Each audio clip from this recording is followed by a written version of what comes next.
হ্যাঁ তোমার পিছনে দেখো কে? আরে বাবা এটা সুমনা কালীঘাটের ডন। কালীঘাটের ডন আমার দোকানে প্রথমবার এসছে দেখো। আরে তোমার দোকানে আসেনি, সুবোধাকে যেতে পারছি না বলে ডেকে নিলাম। একদম অমিতার রাজু ডেকেছে তাই জন্য এখানে আসা। এটা সুবোধার জন্য বাসন্তী পোলাও রেডি হচ্ছে, তাই তো? একদম একদম টাকা দিয়ে খাবে না বিনা পয়সা খাবে গো সুবোধা? না, না, আমি টাকা দিয়েই খাবো। টাকা দিয়ে লাঞ্চ খাবে। করিনি, সে অন্য জায়গায় খেতে হতো টাকা দিতেই হতো, তাই না? ব্লগারদের বদনাম করে বলো সবাই। ব্যাপারটা সেটা নয়।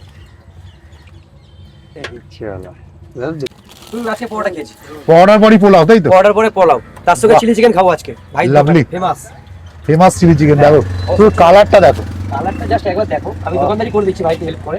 আচ্ছা, এটা হচ্ছে চিলি চিকেন, 4 পিস করে দেবে কিন্তু, 1 পিস নয় কম বলতে। 4 পিস দেবে কম মতে। তাই বলে আমি তো ফার্স্ট টাইম এলাম তাই জানি না। তো আর এটা পোলাও চিকেন কত? চিকেন মাংস কিন্তু টালটালে ঝোল নয় দেখো। যদি তুমি লেগ পিস নাও কম্বোতে 1 পিস পাবে, আর চিকেন গুলো সাইজ দেখো 60 গ্রামের ওজন আছে। একদম পুরো পারফেক্ট 60 গ্রাম আছে, এটা বেশি, লেগটা বেশি আছে। লেগটা বেশি। আচ্ছা, আর এগুলো সব 60 গ্রামের আছে। ঠিক আছে, মানে ভাই ভাই বলেই সম্ভব দিতে পারছে মানে- একদম। আর একটা জিনিস তোমাকে দেখাই, দেখো তুমি তো নতুন এলে, হ্যাঁ। তো এখানে দেখো রাইসটা দেখো, ইন্ডিয়ান ফ্রাইড রাইস, ও ইন্ডিয়ান আবার ফ্রাইড রাইস একদম পুরো ভেজ রাইস। একদম আর তবে সন্দীপদার যে টেস্ট, হ্যাঁ।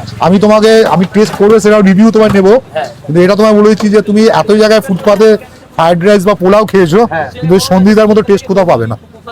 আমি পোলাওটা দেখো কত সুন্দর, সুন্দর, হ্যাঁ, সবথেকে সামনে বানানোর মধ্যে একটা জিনিস দেখো, এটা কিন্তু কোনো কালার নয়, এটা হলুদ দেয়, জানো তো? আমার অলরেডি ঠান্ডা লেগেছে অলরেডি, মানে যা স্মেল পাচ্ছি আমি অ্যাবজর্ব করতে পারছি যে মানে কোয়ালিটিটা কি ধরনের, একদম খাবারের গন্ধে বয়ে বোঝা খাবার। যায়। আর দেখো কোনো আর ফুড কালার নেই, দেখো, কাজু কিশমিশ আছে। এত পরিমাণ মানে বেটার।